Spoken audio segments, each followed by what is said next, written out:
Kelompok 2 akan mempresentasikan materi tentang pelaporan kepemilikan antar perusahaan. Yang pertama, akuntansi untuk investasi pada saham biasa. Metode biaya digunakan untuk pelaporan investasi dalam efek ekuitas yang tidak diperdagangkan ketika konsolidasi dan metode ekuitas tidak sesuai untuk digunakan. Jika efek ekuitas dalam metode biaya memiliki nilai wajar yang dapat ditentukan, efek tersebut harus disajikan pada nilai pasar di akhir tahun sesuai dengan PSAK nomor 15. Berdasarkan metode biaya, investor mengakui pendapatan investasi jika laba sudah didistribusikan oleh Investec sebagai dividen. Metode ekuitas digunakan untuk pelaporan eksternal jika investor mempunyai pengaruh signifikan dalam kebijakan operasi dan keuangan Investec dan konsolidasi tidak sesuai. Metode ekuitas tidak dapat digunakan sebagai pengganti konsolidasi. Jika konsolidasi sesuai dengan arena itu, penggunaan utama metode ekuitas adalah untuk pelaporan investasi selain pada anak perusahaan. Metode ini paling sering digunakan ketika satu perusahaan mempunyai kepemilikan antara 20% dan 50% saham biasa perusahaan lain. Konsolidasi melibatkan penggabungan untuk pelaporan keuangan aset, kewajiban, pendapatan, dan beban individual untuk 2 atau lebih perusahaan yang berhubungan istimewa seakan-akan mereka adalah satu perusahaan. Termaksud dalam prosedur ini pengeliminasian semua kepemilikan dan aktivitas antar perusahaan. Konsolidasi umumnya sesuai jika satu perusahaan disebut induk perusahaan, mengendalikan perusahaan lain disebut anak perusahaan. Ada dasar pelaporan keuangan berdasarkan tingkat kepemilikan saham biasa. Dari 0 sampai dengan 20% pengaruh tidak signifikan dipakai metode biaya. Dari 20% sampai dengan 50% pengaruh signifikan dipakai metode ekuitas, dan 50% sampai dengan 100% pengendalian dipakai konsolidasi. Selanjutnya, metode biaya. Pencatatannya berdasarkan biaya historis. Pendapatan diakui setelah dividen diumumkan. Metode ini digunakan terhadap investor yang tidak mempunyai pengaruh signifikan atas Investec karena mempunyai investasi kurang dari 20%. Namun dalam beberapa situasi, faktor-faktor lain seperti kepailitan Investec membatasi investor untuk mempunyai kendali dan pengaruh yang signifikan tanpa melihat besarnya ukuran investasi pada Investec. Yang pertama, prosedur akuntansi berdasarkan metode biaya. Metode biaya konsisten dengan perlakuan akuntansi atas aset tidak lancar. Pada saat pembelian, investor mencatat investasi pada saham biasa sebesar total biaya perolehan, sedangkan nilai tercatat dalam investasi tidak berubah sampai investasi tersebut dijual. Pendapatan diakui setelah dividen diumumkan. Ilustrasinya, PT ABC membeli 20% saham biasa PT XYZ senilai 100 juta pada awal tahun. Selama tahun berjalan, PT XYZ mempunyai laba bersih sebesar 60 juta dan membayar dividen sebesar 20 juta. PT ABC mencatat dalam jurnal sebagai berikut. Yang pertama, mencatat pembelian saham biasa PT XYZ, yaitu investasi pada saham biasa PT XYZ pada kas sebesar 100 juta. Yang kedua, mencatat pendapatan dividen dari PT XYZ, yaitu kas pada pendapatan dividen sebesar 4 juta. Selanjutnya, pengumuman dividen lebih besar dari laba sejak akuisisi. Perlakuan khusus dalam metode biaya jika dividen yang diumumkan Investec jumlahnya lebih besar dari laba yang diperoleh sejak investor mengakuisisi saham Investec. Dividen ini dianggap sebagai dividen likuidasi. Bagian investor atas dividen likuidasi tersebut diperlakukan sebagai pengembalian modal dan saldo investasi dikurangi oleh jumlah tersebut. Saham investor yang dibeli pada waktu yang berbeda harus dilakukan terpisah untuk tujuan perhitungan dividen likuidasi. Ilustrasi dividen likuidasi bisa kita lihat di contoh. Selanjutnya, dividen likuidasi setelah perubahan dari metode ekuitas, yaitu jika ada penjualan sebagian investasi sehingga adanya perubahan dari metode ekuitas ke metode biaya, maka tanggal perubahan metode tersebut menggantikan tanggal akuisisi sebagai tanggal referensi untuk menentukan dividen likuidasi. Dari tanggal tersebut, investor harus membandingkan antara laba dan dividen investor mulai tanggal perubahan metode menjadi metode biaya. Selanjutnya, sudut pandang Investec atas dividen likuidasi. Investor tidak menganggap dividen tersebut sebagai dividen likuidasi karena dividen ini dapat timbul ketika saham investor dibeli sesaat sebelum pengumuman dividen kecuali saldo investor tidak mencukupi atau jika investor secara spesifik mengumumkan dividen likuidasi untuk seluruh pemegang saham biasa. Selanjutnya, akuisisi pada tanggal interim. Akuisisi investasi selain akhir atau awal tahun fiskal dalam metode ini tidak ada masalah. Hanya saja untuk penentuan apakah sebagian dividen yang diterima merupakan dividen likuidasi ketika investor mengumumkan dividen sehingga investor mengestimasi jumlah laba yang akan diterimanya dan mencatat pendapatan dividen hanya sebesar jumlah tersebut. Selanjutnya, perubahan jumlah saham yang dimiliki. Untuk pembelian dan penjualan saham dicatat dalam jurnal seperti biasa dan tidak menyebabkan adanya pengakuan formal dalam pembukuan investor. Baik, sekarang kita akan masuk dalam metode ekuitas. Dalam PSAK nomor 15, akuntansi untuk investasi dalam perusahaan asosiasi mengharuskan metode ekuitas digunakan untuk pelaporan investasi di mana kepemilikan investor atas saham berhak memberikan investor kemampuan untuk mempunyai pengaruh signifikan atas kebijakan operasi dan keuangan dalam perusahaan. Selanjutnya ada ekuitas investor atas investi. Investasi dicatat sebesar biaya atau harga perolehan awal dan disesuaikan setiap periode untuk bagi investor atas laba atau rugi investor dan dividen yang diumumkan oleh investi. Selanjutnya kita masuk pada pengakuan pendapatan. Ilustrasinya di sini, PT ABC memperoleh pengaruh signifikan atas PT XYZ dengan membeli 20% saham biasa pada PT XYZ pada awal tahun. PT XYZ melaporkan laba sebesar 60 juta untuk tahun berjalan. PT ABC mencatat bagiannya atas laba PT XYZ sebesar 12 juta. Dan ayat jurnalnya yaitu investasi pada saham PT XYZ sebesar 12 juta pada pendapatan dari investi sebesar 12 juta. 12 juta itu yaitu saham sebesar 20% dikali dengan jumlah laba sebesar 60 juta menghasilkan 12 juta. Selanjutnya pengakuan dividen. Dalam metode ekuitas, dividen dari investasi tidak diakui sebagai pendapatan karena pendapatan atau kerugian diakui pada saat laba tersebut diakui oleh investi serta telah dikapitalisasi dalam nilai investasi. Sebaliknya, dividen yang diumumkan investi sebagai pengurang ekuitasnya sehingga mengurangi nilai tercatat investasi. Akibatnya, semua dividen dari investi diperlakukan sebagai dividen likuidasi. Oleh karena itu, jika PT ABC memperoleh 20% saham biasa PT XYZ memperoleh 20% saham biasa, PT XYZ mengumumkan serta membayar dividen sebesar 20 juta. Maka bagaimanakah ayat jurnal yang dicatat PT ABC? Ayat jurnal yang akan dicatat oleh PT ABC yaitu kas pada investasi pada saham PT XYZ sebesar 4 juta. 4 juta yaitu di mana 20% dikali dengan 20 juta.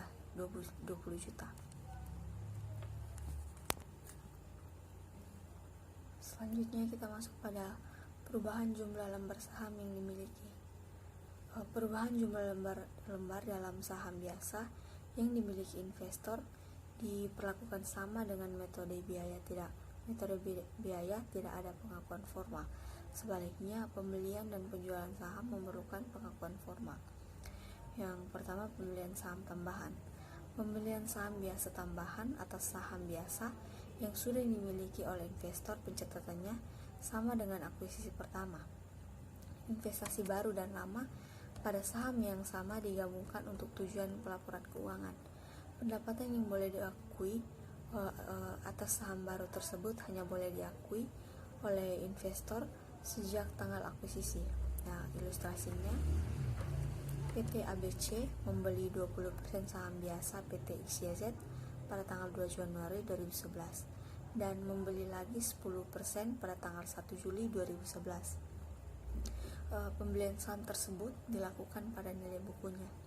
Jika PT XYZ memperoleh laba sebesar 25 juta dari tanggal 22 Januari sampai dengan tanggal 30 Juni dan kemudian memperoleh laba lagi sebesar 35 juta pada tanggal 1 Juli sampai dengan 31 Desember, maka total pendapatan 2011 yang diakui oleh PT ABC pada investasinya di PT XYZ adalah sebesar 15.500.000. Nah, penghitungannya yaitu pendapatan pada tanggal 2 Januari sampai dengan tanggal 30 Juni 2011 itu 20% dikali dengan besarnya laba, yaitu 25 besarnya laba pada bulan Januari sampai dengan bulan Juni, yaitu sebesar 25 juta sehingga menghasilkan 5 juta. Dan yang kedua, pendapatan pada tanggal 1 Juli sampai dengan 31 Desember, yaitu sahamnya 30% dikali dengan jumlah besarnya laba pada bulan Juli sampai dengan bulan Desember, yaitu sebesar 35 juta menghasilkan 10.500.000, sehingga pendapatan dari investasi di tahun 2011 yang diakui oleh PT ABC yaitu sebesar 15.500.000. Nah, jika PT XYZ mengumumkan dan membayar dividen sebesar 10 juta pada tanggal 15 Januari dan berikutnya pada tanggal 5 Juli, PT ABC mengurangi akun investasinya sebesar 2 juta pada tanggal 5 Januari. 2 juta itu didapat dari saham 20% dikali dengan jumlah dividennya, yaitu sebesar 10 juta, dan sebesar 3 juta pada tanggal 15 Juli, yaitu jumlah saham 30% dikali dengan jumlah dividen sebesar 10 juta. Jika investasi dicatat menggunakan metode biaya dan pembelian saham baru tersebut mempengaruhi investor secara signifikan, maka dilakukan perubahan metode dari metode biaya ke metode ekuitas. Perubahan ke metode ekuitas harus diterapkan secara retroaktif sejak tanggal akuisisi pertama dari saham investasi. Selanjutnya kita masuk pada perbandingan metode biaya dan metode ekuitas. Akuntansi metode biaya untuk investasi pada perusahaan lain konsisten dengan dasar biaya historis. Metode ini mendapat kritik sebagaimana kritik yang ditunjukkan atas biaya historis, terutama tentang relevansi dari pelaporan harga beli investasi yang diakuisisi beberapa tahun. Metode ini mendekati akuntansi tradisional serta realisasi laba diakui setelah pengumuman dan pembagian dividen. Kriteria pengaruh signifikan yang harus dipenuhi dalam metode ekuitas memperhatikan bahwa pengumuman dividen oleh investi dapat dipengaruhi oleh investor. Pengakuan pendapatan dari investi dalam metode ekuitas tanpa memperhitungkan dividen memberikan perlindungan terhadap manipulasi laba bersih investi yang dilakukan dengan mempengaruhi pengumuman dividen investi. Kritik terhadap metode ekuitas karena penilaian aset bukan berdasarkan biaya historis, tetapi mendekati pendekatan nilai pasar. Sebagai gantinya, nilai tercatat investasi terdiri dari banyak komponen dan tidak ada yang menyerupai penilaian aset manapun. Walaupun metode ekuitas telah dianggap sebagai konsolidasi satu baris, jumlah rincian yang dilaporkan dalam metode ekuitas sangat berbeda dengan konsolidasi. Di masa lalu, beberapa perusahaan meminjam dalam jumlah banyak melalui anak perusahaan yang tidak dikonsolidasi dan melaporkan investasinya dalam anak perusahaan tersebut menggunakan metode ekuitas. Karena dalam situasi seperti ini, utang tersebut tidak dilaporkan, maka timbul kekhawatiran mengenai penggunaan metode ekuitas untuk memfasilitasi pendanaan di luar neraca atau off balance sheet, sehingga DSAK tidak mengizinkan penggunaan metode ekuitas untuk pelaporan investasi pada anak perusahaan dan mengharuskan konsolidasi semua anak perusahaan yang mayoritas sahamnya dimiliki oleh perusahaan. Kepemilikan selain investasi pada saham biasa. Bila terjadi kepemilikan perusahaan di entitas lain selain investasi dalam saham biasa dapat melibatkan investasi ekuitas di persekutuan atau kepentingan yang tidak mencerminkan kepemilikan karena keragaman dan kompleksitas dari berbagai jenis aturan-aturan akuntansi. Jika ada, seringkali kompleks atau dalam beberapa kasus tidak dijelaskan secara spesifik. Yang berikutnya, beberapa pertimbangan sehubungan dengan metode ekuitas. Penentuan pengaruh signifikan aturan umum ditetapkan dalam PSAK nomor 15, akuntansi untuk investasi dalam perusahaan asosiasi.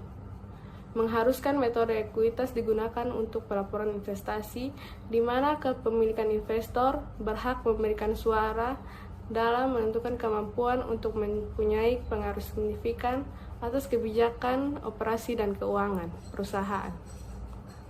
Jika tidak terdapat bukti lain, kepemilikan saham biasanya 20% atau dianggap sebagai indikasi bahwa investor dapat mempunyai pengaruh yang signifikan atas investi.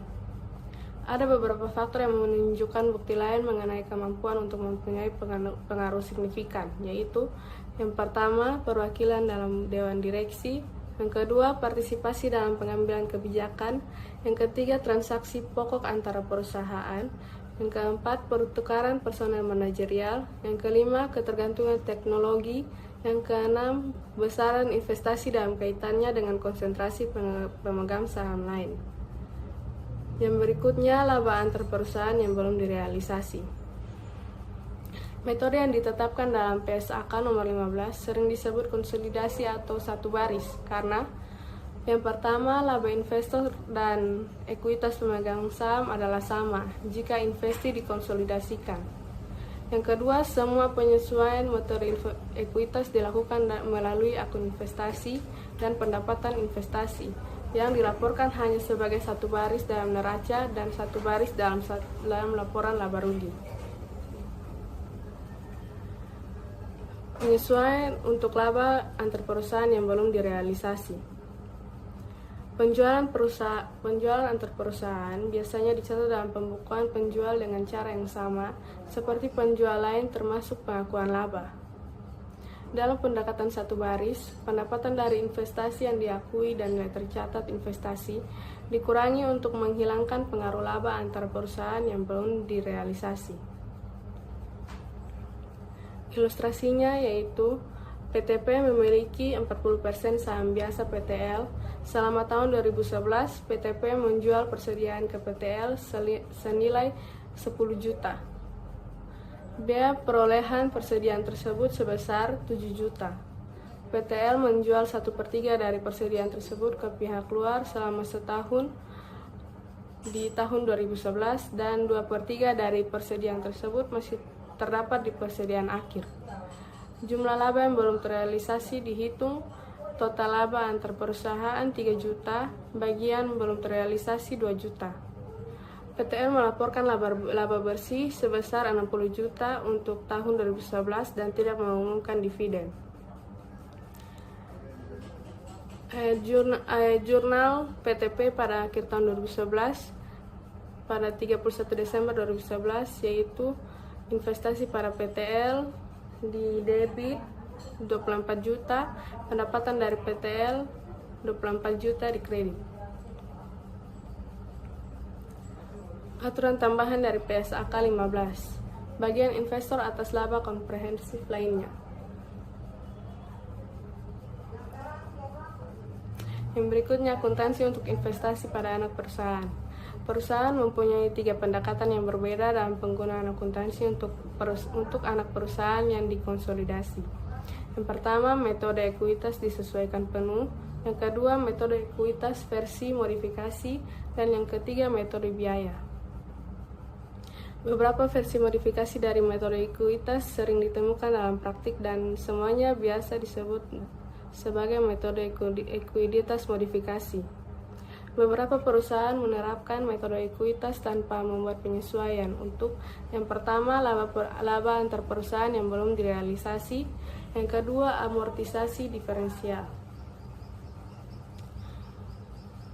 Beberapa perusahaan membuat penyesuaian untuk amortisasi diferensial, tetapi tidak membuat penyesuaian untuk laba antar perusahaan yang belum direalisasi. Pendekatan terakhir ini disebut metode ekuitas dasar dan digunakan dalam bab berikutnya mengenai konsolidasi. Walaupun metode ekuitas versi modifikasi tidak diterima untuk tujuan pelaporan keuangan, metode ini memungkinkan adanya penghematan pencatatan bagi induk perusahaan jika digunakan dalam pembukuan pada kondisi diharuskannya konsolidasi anak perusahaan. Sekian presentasi dari kelompok kami. Terima kasih.